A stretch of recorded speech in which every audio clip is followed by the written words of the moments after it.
Turkey is a fellow NATO member and a coalition partner in the wars in Iraq and Syria.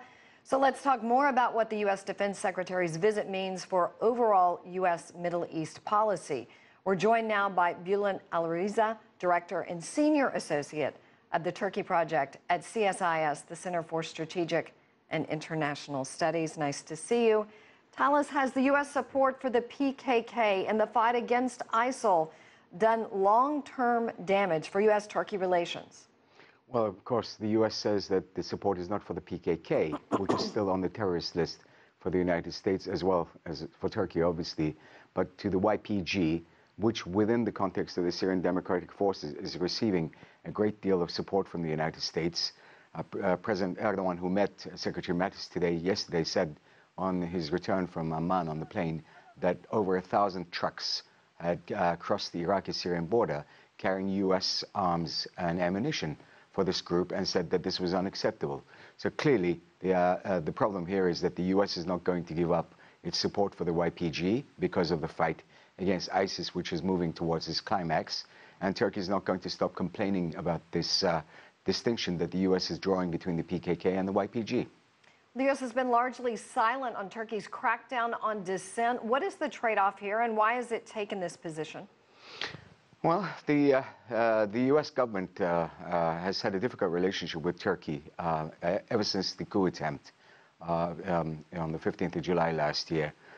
Turkey was unhappy about the lack of open support immediately after the coup attempt. It was unhappy about Turkey's U.S. unwillingness to send back a Turkish cleric based in the U.S. And because of all this criticism, the U.S. has been on the defensive when it came to the issue of media freedom, as well as human rights, and the danger of a drift towards authoritarianism. And my guess is that Mattis will continue along that trend, focusing on the positive in the relationship without bringing up these issues. Bulent, what's the risk for the U.S. if Ankara should interfere with forces in Raqqa? I mean, it won't be in Raqqa. If anywhere, it will be in northern Syria against the Kurdish enclave of Afrin, which is surrounded on three sides by Turkish or Turkish-backed forces. I think the priority for Jim Mattis, above all, was to prevent a clash between the Turkish armed forces and the Syrian Kurds, that would really take the focus away from the fight in Raqqa. The U.S. has access to NATO bases in Turkey, but non-NATO missions are requiring permission, obviously. Is potential access in danger now because the relationship is volatile? Yeah, and what we're really talking about here is the base at Incirlik in southern Turkey, from which many operations have been launched in Syria, Iraq, throughout the fight against ISIS.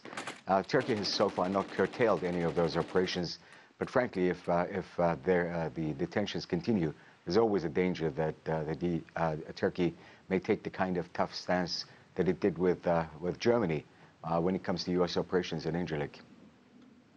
Turkish officials are saying, obviously, that Jim Mattis has promised these arms provided to the Kurdish fighters would be taken back once ISIL militants are ousted.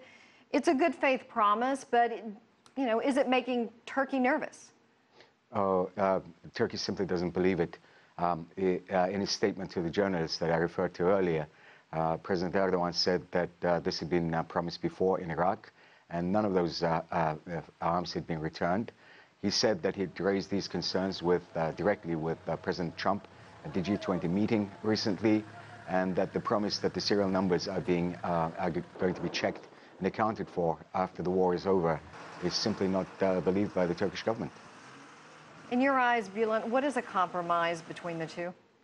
What we got now, which is that the U.S. continues to back the YPG and hopes that Raqqa will soon fall, while trying to assuage Turkish concerns as much as possible. And Turkey takes into account the greater interests of a strategic partnership with the U.S.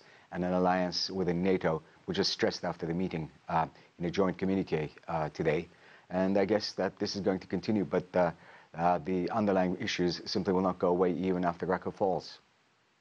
Bulent Aliriza, thank you. Always great to see you joining us from CSIS.